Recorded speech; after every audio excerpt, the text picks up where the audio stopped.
Bismillahirrahmanirrahim. Assalamualaikum warahmatullahi wabarakatuh. Waalaikumsalam warahmatullahi wabarakatuh. Kembali jumpa bersama saya Uter Sutedi dalam Speak Up. Nah, hari ini saya sangat gembira sekali karena kedatangan seorang tamu yang cukup penting ya. Penting dalam pengertian karena beberapa waktu lalu cukup populer, namanya disebut-sebut di berbagai media. Pak Surta Wijaya. Selamat siang Pak Surta Wijaya. Siang. Luar biasa. Pak Surta Wijaya ini adalah seorang ketua umum Abdesi ya, Asosiasi Pemerintahan Desa seluruh Indonesia. Jadi beliau adalah ketua dari sebuah organisasi perhimpunan untuk kepala-kepala desa di seluruh Indonesia. Aslinya orang Tangerang ya? Tangerang. Orang Tangerang menjadi ketua Abdesi seluruh Indonesia. Anggotanya ada berapa Pak? Kalau dari Sabang sampai Merauke karena otomatis geli Ya, itu hampir 76.461 desa, sekarang mungkin udah 80.000. wah 80.000 Dengan Papua ya, kepala desa di bawah naungan hampir 80. Pak Surta Wijaya. Nah ini kan prestasi yang luar biasa. Gimana ceritanya Pak Surta ini masih kepala desa ya? Iya. Kalau saya baca di profilnya sampai 2006 masih kepala desa itu. 2026 2026 masuk kepala desa itu. Masih sampai sekarang. Kalau sekarang mundur diri Bang kemarin Bang. Kenapa mengundurkan diri? Saya calon DPD RI. Oh, itu ada persyaratannya. Iya, harus Iya. mengundurkan diri. Jadi ketika Pak Surta menjabat sebagai ketua Abdesi itu masih posisi sebagai kepala desa ya? Masih SK kita sampai 2026 harus diselesaikan. Coba ceritakan dong bagaimana perjalanan Pak Surta bisa menjadi ketua Abdesi. Itu kan dari 80.000 kepala desa itu nggak mudah menonjol satu orang menjadi ketuanya. Oke Bang. Ya mungkin karena saya tuh dari kecil hobi Bang. Hobi. Berorganisasi ya. Sejak SD kita udah KM gitu kan. Ya SMP sampai SMA gitu kan. Kita teruslah sampai perguruan tinggi pun kita sedang berorganisasi. Di organisasi dulu, di perguruan tinggi organisasinya apa dulu? Saya masuk di Badan Eksekutif Mahasiswa bareng. Oh, BEM. Terus? Di organisasi ormasnya kan kita juga aktif. Saya ikut zaman Pak Ustadz Bahrudin di Ansor. Ya. Kabupaten kan, KNPI dengan Pak Soma. Iya. Dulu. Oh, Soma yang di kabupaten. Iya, dulu sama adiknya Pak Saiful, anaknya Pak Saiful yang bupati itu, Farid. Zaman Farid saya ikut gitu kan. Ya. Terus di Pemuda Pancasila juga lebih aktif Bang dulunya. Lebih aktif ya? Ya, zaman Pak Rusman Umar, kita aktif. Itu di kabupatennya ya. KNPI, Ansor, Pemuda Pancasila gitu. Kalau nggak salah, kalau saya baca di media ya, Pak Surta itu terpilih menjadi ketua Abdesi itu setelah Bapak menyatakan mendukung Pak Jokowi 3 periode dulu ya. Kalau nggak salah itu ya? Enggak dong, sebelumnya udah jadi ketua kan. Udah terpilih. Kan sudah ada sewaktu itu. Iya, saya sudah terpilih. Sudah terpilih itu. Iya. Jadi gini, kalau saya kan kepala desa di Pilih Masyarakat 2027. 2007 ya. Berturut-turut kita 3 periode dalam Bang. 3 periode. Periode pertama saya menjadi ketua Abdesi Kabupaten Tangerang. 246 desa. Oh, itu artinya karena Pak Surta berprestasi sebagai kepala desa ya? Iya, salah satu ada tahapan kan. Terus kemudian periode kedua 2013 saya terpilih provinsi Banten. Itu 1.246 desa juga. 1.000 ya. Untuk provinsi Banten. Nah, 2 periode saya di Banten. Pas mau kedua itu kita ada Munas kan Abdesi di Jakarta. Tapi sebelum itu saya megang 2 jabatan Bang. Saya di provinsi provinsi Banten ketua Abdesi, tapi di pusat saya sekjen Pabdesi. Oh, apa? Sekjen Pabdesi dulu. Apa itu Pabdesi? Asosiasi saya lupa nih. Beda dengan Abdesi. Beda, tapi di dalamnya sama lah. Nah, tapi saya juga pengurus juga di Abdesi. Namun ketika itu saya lihat oh ini harus ada marwah perjuangan di organisasi. Nah, saya ikut menjadi kompetitor di Abdesi.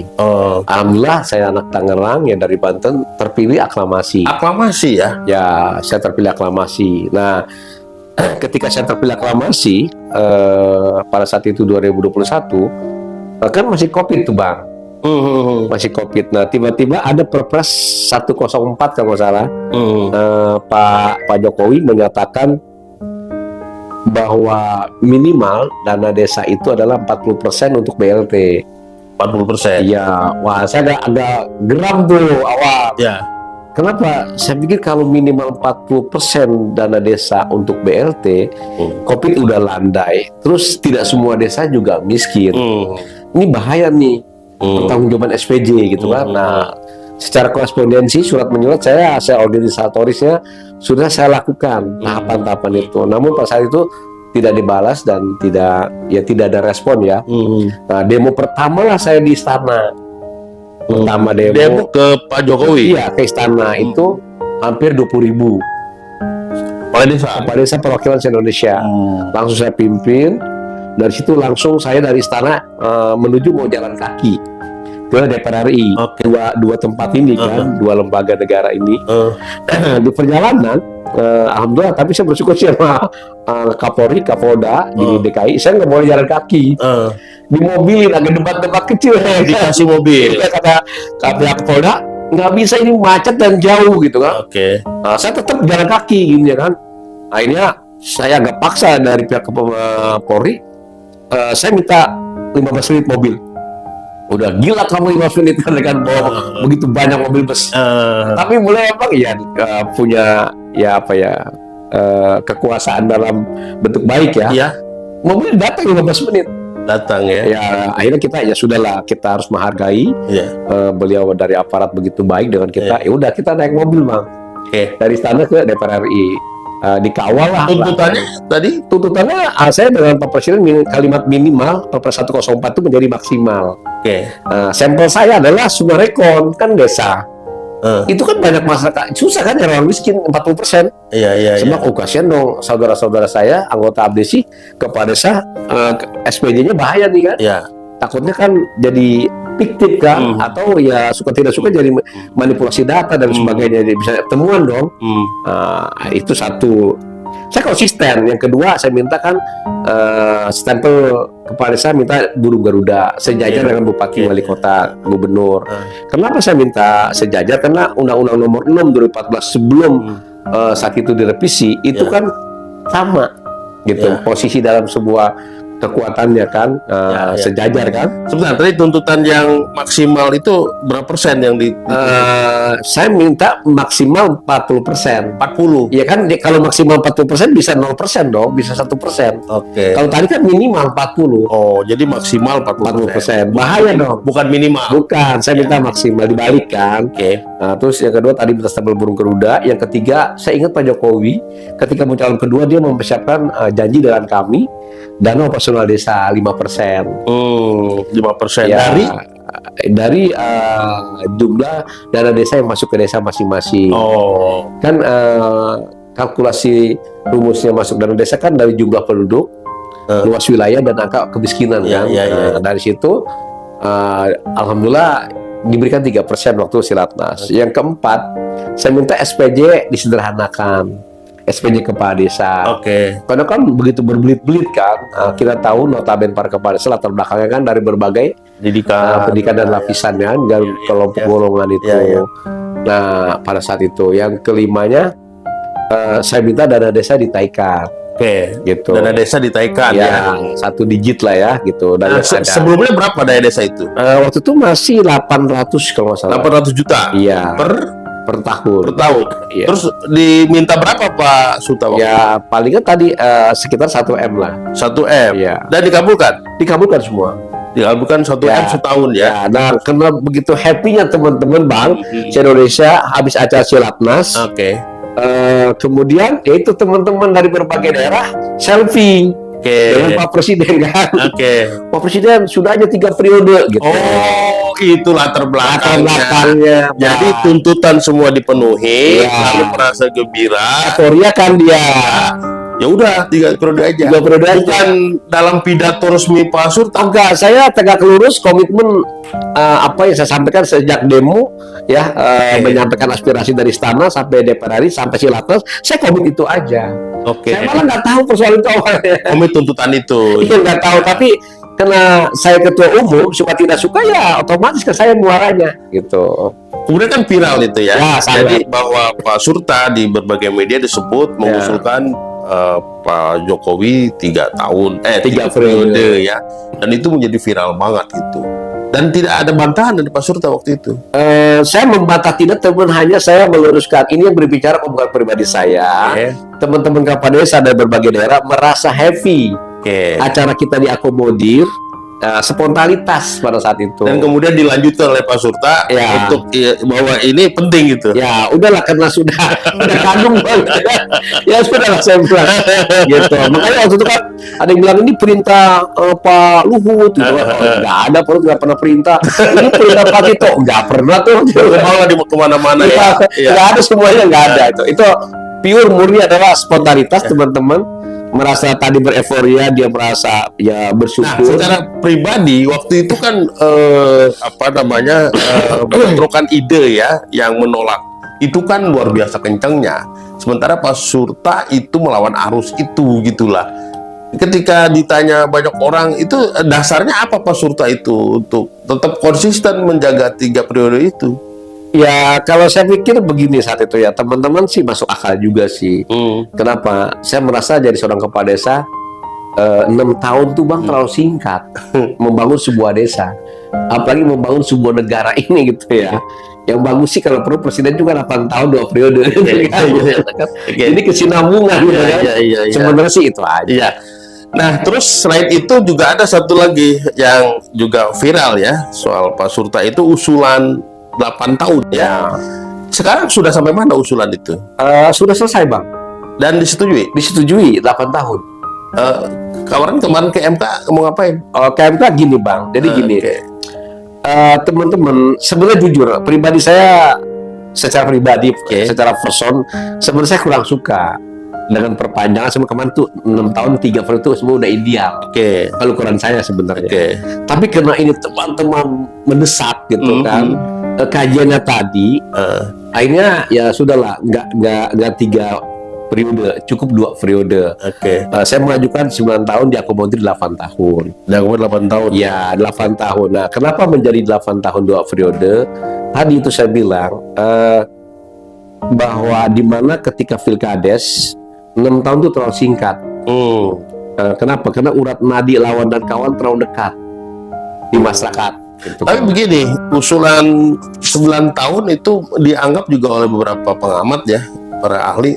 Terakhir saya baca itu dari komentar si Hamzah ya. Banyak saya yang menolak itu. Yang menolak itu. Yang cinta berapa kali saya wawancarai. Karena bentrokan dengan APBN yang 5 tahunan atau APBD gitu. Justru katanya efektifnya jabatan kepala desa itu harus dipersingkat atau maksimal 5 tahun lah gitu, supaya lebih efektif itu kinerjanya. Kalau pandangan saya kurang setuju. Tadi saya bilang kepala desa terlalu cepat kalau 5 tahun atau 6 tahun. Kenapa? Selisih tinggal 2 tahun saja, kepala desa udah berpikirnya cari masa. Udah cari masa, nggak efektif aja. Jadi kinerja kita terganggu Bang. Terganggu terus. Baru saja reda dari sebuah konflik pemilihan tiba-tiba konflik lagi, mau pemilihan lagi. Iya, saya ngalamin kerasa 3 periode ya. Jadi kepala desa calon. Itu siapa ada yang bercerai loh Bang? Suami istri? Iya, dalam pertarungan demokrasi desa itu banyak yang bercerai. Suami istri kepala desa. Karena perbedaan pilihan banyak. Warga maksudnya? Iya, warganya banyak Bang. Warga pendukungnya? Iya, kadang-kadang tadi kan jalan aja masih ditutup gitu kan, air minum yang bisa diminum ditutup juga, kelompok-kelompok. Nah, kita kan bagaimana ini menyatukan masyarakat ini kan nggak mudah kan, makan waktu proses. Baru reda baik gitu kan, kondusif, tiba-tiba habis lagi, pecah lagi. Gitu. Yang kedua, yang ketiganya, kenapa saya sepakat 8 tahun? Karena kan saat ini kan Pilkades kan didanakan oleh APBD Bang. Ya. Nah, jadi daripada toh APBD terlalu boros dan hambur digunakan untuk demokrasi desa per 5 tahun, lebih baik digunakan untuk yang lainnya. Untuk pendidikan, kesehatan, infrastruktur, beasiswa anak-anak, kegiatan sosial lainnya. Saya pikir akan lebih bagus. Ketimbang tuh 5 tahun sekali tuh boros itu kan, kepandangan saya ya. Ini pemikiran saya. Yang kedua tadi adalah kondusivitas masyarakat akan lebih baik. Kesinambungan kerja kepada saya juga akan berkesinambungan. Memangkas efektif dalam bentuk dana APBD-nya. Itu soal jatah waktu ya 5-9 tahun. Nah sekarang gini, soal dana desa ini. Dana desa ini juga lagi viral nih sekarang ya. Sekarang masih 1 miliar. Ya, itu tadi sesuai dengan rumus jumlah penduduk. Sampai hari ini maksud saya. Ya, 1 miliar. Ya, sampai. Merata untuk seluruh desa.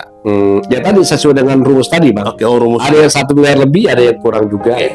Nah, ini kan Pak Prabowo lagi gencang-gencangnya nih ya untuk memberantas koruptor dan tindakan korupsi.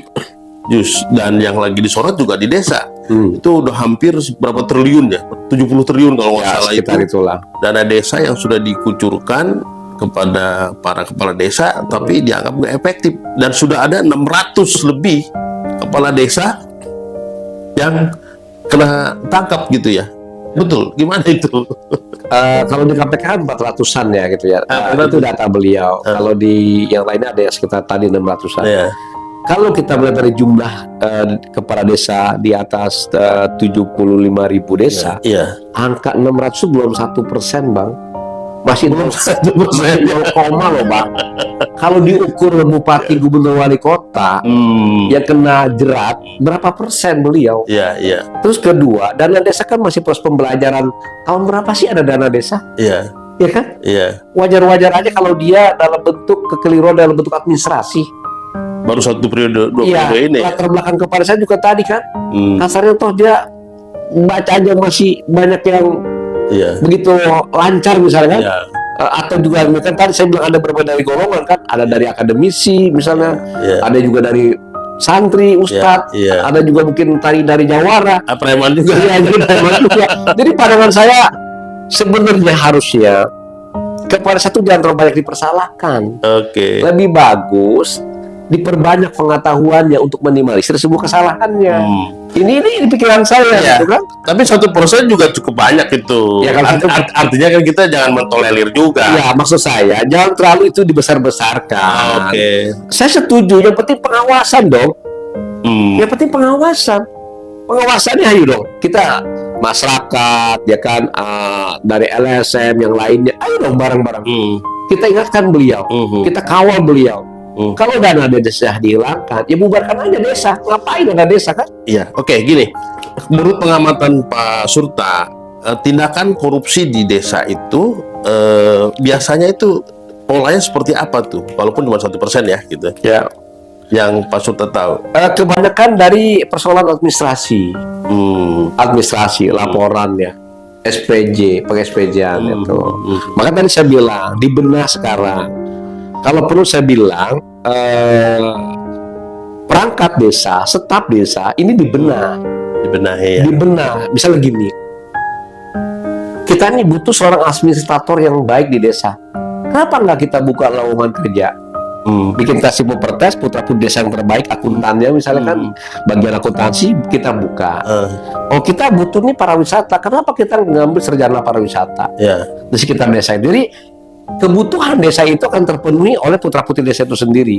Akan menggali sebuah potensi kearifan lokal yang pada akhirnya. Ya kan? Harusnya kan begitu. Harusnya begitu. Dan dana desa ini kan juga kita ngapain juga toh harus berpikir melalui dana desa terus. Kalau desa udah maju mandiri, ya nggak perlu dana desa lagi. Selama ini nggak ada itu.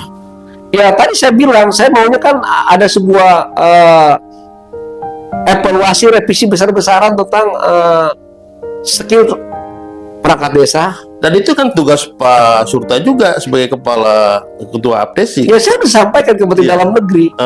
Saya bilang kan sekarang ribut-ributnya banyak yang juga perangkat desa dipecat kepala desa. itu ramai kan, gitu Iya, lari iya. ke saya se-Indonesia, ini Iya. gimana nih Ketua Desi, Iya. kepala sekolah mana pecat ke perangkat desa. Saya bilang pasti ada persoalan. Termasuk mungkin ya, menurut saya ya, itu soal seleksi rekrutmen calon kepala desa mungkin. Jadi mestinya kan sebelum ada pemilihan langsung dari warga kan, mungkin ada seleksi dulu kali nggak? Oh, ada tahapannya, Harusnya kan ada. tahapannya.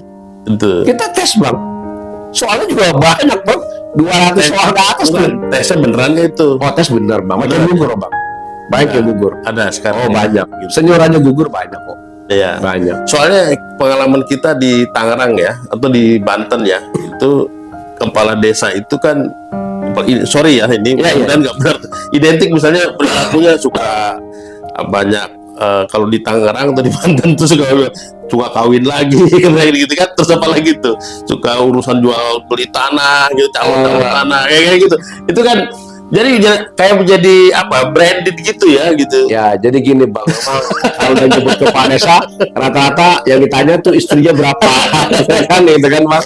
Saya pikir gitu. Ada bahkan anekdot gini, lu belum sah jadi kepala desa kalau istrinya masih satu. Iya, ya biasa lah bang. Sebenarnya kan hal itu kan pribadi bang. Iya, iya, oke. Saya pikir jangan pun kepala desa. Oke. Mungkin pejabat juga ada yang diam-diam juga Iya. ada lah ya. Iya. Mungkin ya. Iya. Cuman nggak dipubliskan aja kan ke Iya. muka umum.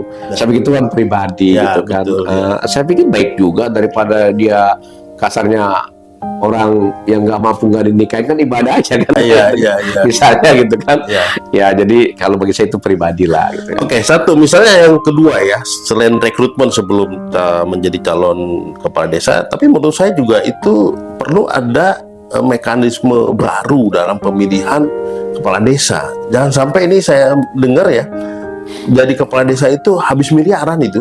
Ya di Bekasi itu 13 M bang. Ya. Ya. Nah itu bagaimana membenahi itu? Sehingga kalau dia habis 3 miliar atau habis 13 miliar apalagi, sementara dana desa cuma 1 miliar, lalu gaji ada nggak desa? Ada kecil bang. Nah itu dia. Terus dari mana dia bisa mengembalikan uang sebesar itu? Jadi gini bang, ternyata saya ngalamin ya. Ternyata calon kepala desa itu adalah gengsi harga diri bang. Oke. Kalau bukan harga diri, bukan persoalan finansial. Oke. Bicara keturunan, gitu kan, Iya. ras gitu kan. Woi kalau kita kalah malu. Nah ternyata menjual kalimat malu ini mahal gitu kan. Iya. Nah, jadi persoalan bukan persoalan itu diukur dengan gaji berapa tidak pulang atau kembali, bukan bang. Iya, Itu harga diri ternyata. Iya. Harga diri sebuah keturunan, keluarga. Akhirnya apapun dia lakukan untuk yang penting menang gitu, walaupun habis Iya. besar. Iya. Kalau setelah saya tahu ya gitu. Iya. Tapi sesungguhnya tergantung juga sih manusianya. Iya. Di saya mungkin di Tangerang bagian utara ya, itu 2M juga belum tentu sampai jadi kepala desa. Duduk berkompetisi sebagai kompetitor bisa. Oke. Kalau menang belum tentu. Tapi setelah saya alami, tergantung juga kita jadi seorang leadership bang. Ya. Kalau kita jadi seorang leadership, nggak selama juga dikurang sama uang bang. Oke. Saya nggak sampai miliaran bang, serius. Oke. Iya. Ya karena kita bekerja serius 24 jam. Ya tapi karena unsur gengsi itu Ya jauh tadi, lebih saya tinggi, bilang kalau yang pertama pasti unsur gengsi. Mm-mm. Tapi kalau yang kedua incumbent misalnya kan, Ya, ya. masih pakai uang. Saya pikir ada yang salah memimpinnya. Ya. Itu ada yang saling dalam memimpinnya. Gitu. Ya, efeknya tadi kan, Ya, timbulah yang 1% tadi, yang 600-an Ya. korupsi itu, gitu kan. Nah, ada nggak pemikiran dari Pak Surta untuk ke depan ini supaya hal-hal seperti ini bisa dieliminir ya, artinya dari mekanisme pemilihan kepala desanya. ya dari pemilihan saya pikir itu sudah bagus ya tata tertib dalam sebuah pemilihan. Sebenarnya pengawasan bang, pengawasan dari semua dari berbagai elemen masyarakat ya, termasuk birokrat ya. Misalnya di situ kan ada inspektorat. Ya. Ya inspektorat harus benar-benar instan dan konsen yang benar-benar serius. Dana desa bukan sebatas by name by address gitu. Diimplementasikannya sejauh mana, revisinya sejauh mana, dan dievaluasinya juga sejauh mana. Nah itu biasanya juga bisa minimalisir dari situ. Itu jalan nggak sekarang kontrol itu? Ada nggak? Kontrol itu ada, cuma saya lihat nggak merata. Nggak efektif. Iya, yang bagus saya bilang pihak kecamatan sudah ada setiap tahun. Tapi kalau di saya untuk warga bagus, kecamatan Tunaran itu bagus. Pak Camat mengerahkan semua perangkat kecamatan turun mengecek semua dana desa. desa. Jadi kontrol ya. Kontrol, Bang. Intinya kontrol. Nah, sebetulnya dana desa sebesar itu, katakanlah besar lah untuk ukuran desa ya, 1 miliar itu. Bang, nggak besar, Bang. Kalau menurut saya nggak. Kenapa? Jangan dipandang oleh masyarakat dana desa 1M itu dipakai untuk biaya pembangunan desa. Enggak juga. Bahkan ada dana operasional desa, ada gaji pegawai, ada kebutuhan seperti tadi BPD. Jadi banyak, Bang. Dari 1M paling 700-an. Oke, sekarang selain dari dana desa itu, pemasukan operasional untuk operasional desa itu dari mana aja sih? PAD desa itu bisa dari pendapatan desa itu sendiri. Misalnya ya tadi dia menarik distribusi di tingkat desa, atau mungkin lewat BUMDes gitu kan, badan usaha milik desa, atau ada kearifan lokal lainnya. Itu bisa, Bang. Nah, kalau fokus 1 miliar ini biasanya itu kemana untuk dibuat atau untuk modal apa itu? Nah, sementara ini yang lagi saya perdebatkan adalah kan dana desa kan 70% diatur oleh pusat, Bang. 30% desa loh. Jangan masih salah. diatur. Lah iya, Bang. 1M itu masih diatur. Diatur. 70% pusat, 30% desa. Saya sudah sampaikan ke Menteri Dalam Negeri, Pak Tito sepakat dengan pikiran-pikiran kita. Dan harusnya dibalik sekarang. 70% diatur oleh desa, 30% diatur oleh pusat. Sudah diusulkan Pak Surta? Sudah, Pak Tito sudah sepakat, Pak Menteri Dalam Negeri sepakat. Sudah sepakat? Sudah keluar. Saya inginnya 2025 ini itu harus dijalankan. 70% dikelola oleh pemerintah pusat kan, tapi kita inginnya diatur oleh pemerintah desa berdasarkan Mustus dan Musdes. Nah, menurut Pak Surta, kalau itu terjadi ya, artinya disahkan 70% itu, dan untuk menghindari terjadinya corruption di tingkat desa itu, 70% itu bagusnya dana itu, yang 1 miliar itu dananya untuk apa sih yang paling penting itu? Saya lihat pembangunan infrastruktur desa seperti jalan setapak, tol rambat gitu kan, paving block gitu kan. Jadi gini, Bang, ada domain-domain pemerintah dalam skala pembangunan. Misalnya gini, ada jalan desa, ada jalan poros desa, ada jalan. Bukannya itu udah dibantu oleh APBD? Ya tadi saya bilang, tapi kan kalau jalan desa kan nggak selamanya APBD. APBD dia tingkat antar desa kecamatan. Iya kan? Iya. Tapi luas wilayah desa yang begitu luas, panahan saya kecil sekali. Kalau jumlah luas wilayah misalnya ada yang di atas di luar Pulau Jawa, saya keliling Indonesia kan, ada yang ribuan hektar.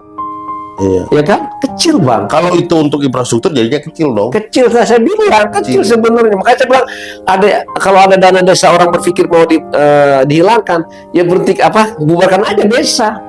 Kalau kata saya justru republik ini dengan adanya desa, republik ini ada. Kan sebelum merdeka desa sudah. Bayangan kita nih ya, para pengamat di luar juga, dengan kucuran dana itu kita berharap ada kehidupan baru di desa itu. Misalnya tumbuh perekonomian di tingkat bawah gitu loh. Jadi sudah terasa belum? Sudah terjadi belum? Kalau pandangan saya, Bang, sekarang status kelurahan aja yang ada di kabupaten itu ingin berubah jadi desa. Ingin berubah jadi desa? Dari desa, kenapa? Karena percepatan pembangunan kelurahan kalah sama desa. Serius aja, Bang. Contoh saya, tetangga saya ada namanya Kecamatan Kosambi. Kelurahannya tadi Selembaran Jaya. Kalah, Bang, percepatannya sama desa. Karena tetangganya saya, contohnya. Sehingga masyarakat bilang akan jadi desa. Terus kelebihannya di desa kerja 24 jam. Kalau kelurahan, dia pegawai negeri, masuk jam 8, pulang jam 4. Malamnya mau ada orang meninggal, sakit, lain enggak terlalu penting begitu ya kan. Tapi kalau desa, jangan coba-coba ya, ada yang lahir nggak bisa di bidan misalnya, pasti kemarin jam 2 malam pun digedor-gedor itu kan. Belum kematian yang nggak mampu misalnya. Nah, inilah saya pikir desa ini sebenarnya tadi saya bilang harus benar-benar diperhatikan khusus. Biar percepatan pembangunan desa lebih baik, kesejahteraan masyarakat pun akan lebih baik gitu. Ya, menurut saya begitu. Karena semua rakyat kita ada di desa itu. Udah terasa, Bang. Potensi juga ada di desa. Udah bagus sekali desa. Potensi ada desa. Kearifan lokal ada desa. Cuman mungkin peran otoritas pemerintah desa yang belum di ini ya. Ya tadi kan saya bilang paling nggak dibedah bertahap ya kan.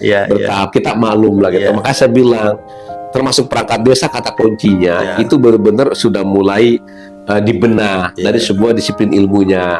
Biar situ misalnya Mbak, tadi ini persoalan masyarakat kepala desa seorang pemimpin misalnya SPJ, ya carilah yang bisa akuntansi, ya kan. Misalnya dia butuh hukum, ya carilah anak putra putri desa yang sarjana hukum, diedukasi untuk bagaimana jadi belajar beracara, berita acara, jadi pengacara untuk mendampingi kepala desa, gitu. Karena di desa itu sejarah sampai harem jada loh Bang, ngurusnya kepala desa ngurus kan, serius saja kan, orang lain sampai orang hidup sampai orang mati kepala desa urus itu. Mas saya bilang jangan dipersalahkan deh, kalau kau berani di sebuah pulau di pedalaman terpencil jadi kepala desa, nggak sanggup saya bilang.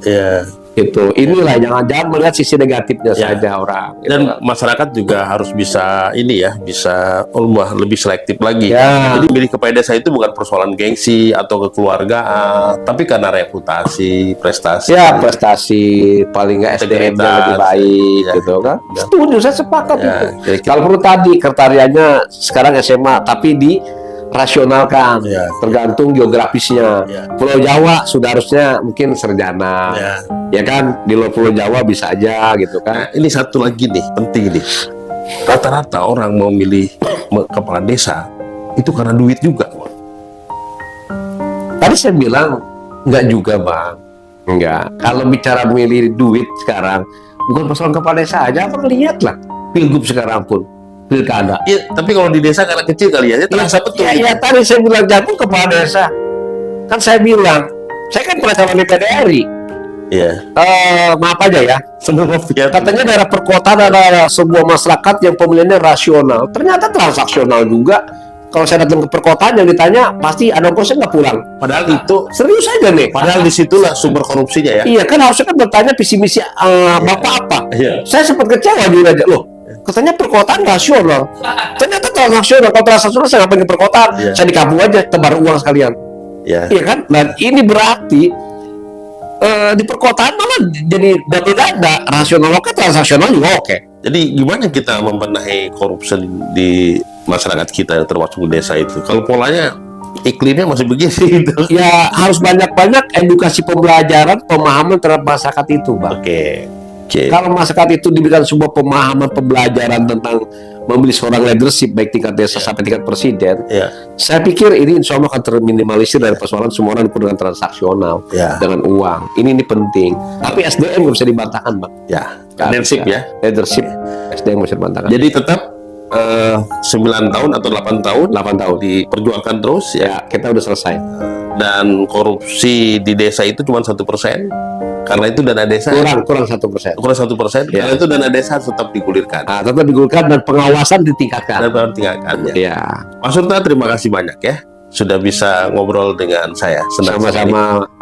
Demikian pemirsa di rumah dan di mana saja obrolan saya dengan Pak Surta Wijaya, Ketua Abdesi Republik Indonesia, bahwa yang terpenting adalah leadership. Dimanapun kita berada, leadership itu menjadi nomor 1, bahwa korupsi itu memang harus diberantas, tapi harus dimulai dari atasnya, melalui leadernya.